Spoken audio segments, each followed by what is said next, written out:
Hi, welcome. This is a bit of a reveal for me. This is Craggy Brook Witchery's tea room.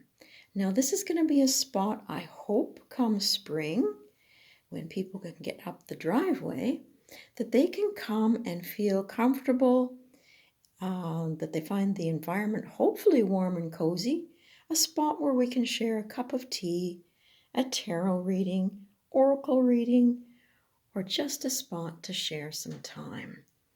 Now, I've tried to create some ambience, and I did look on the internet, and it talked about all kinds of lighting and creating that special space.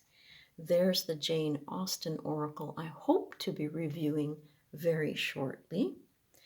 I have lots of window space, so the room will be well lit. The blue hits you're seeing in the curtains were to add a little bit of coziness as well as blocking some of the sun come summer. Now, these little shelves, these beauties, were thrifted. Get the light happening, there we go. And I left them as they were. I was gifted the pots, and I have some ivy growing in there now. And some of these little wall plaques came with me from my other house. There's some artificial plants as well as real. I wanted to bring in the warmth of the growth of the plants and try to create some symmetry. There's another shelf there and another ivy.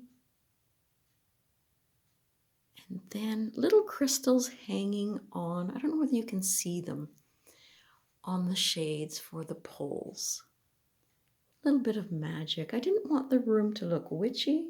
I wanted it to look, welcoming, comforting. So here's an extra little chair for someone to sit.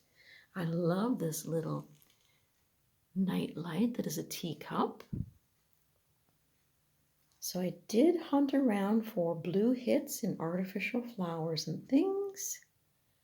A wee bit of purple is always nice with some lavender there.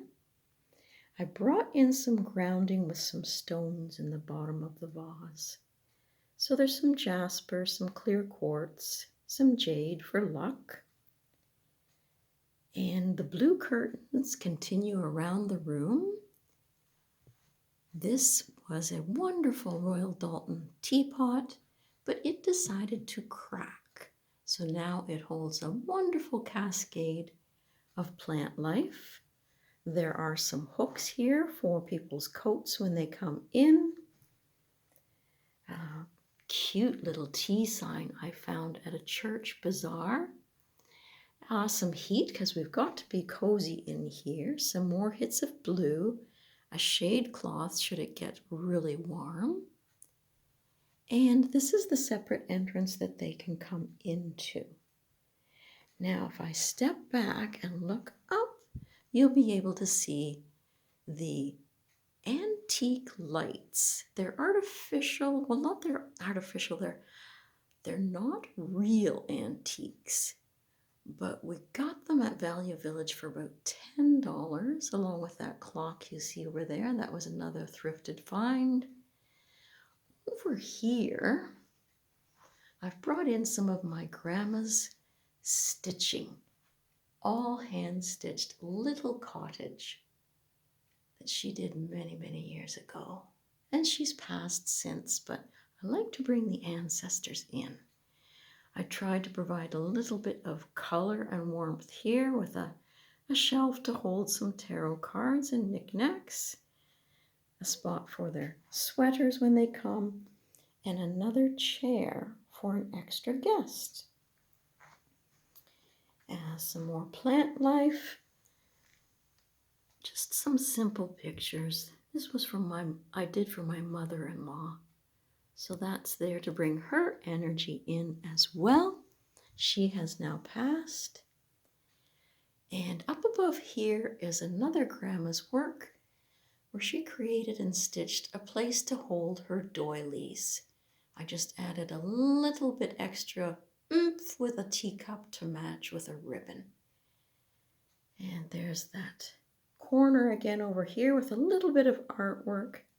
So it'll sit behind me when I'm reading.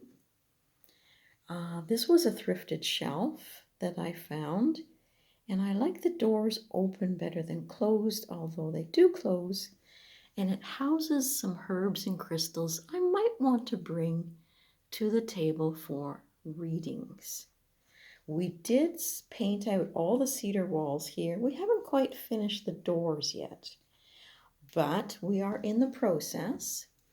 Down here, this chest holds all the candles I would need and a timer, and both of those items were thrifted as well. So it was more a labor of love to paint out all the cedar and brighten the room and try to bring in some ambience for those guests I hope to see soon at my table. So there you have my little mini reveal, and I hope the day finds you well.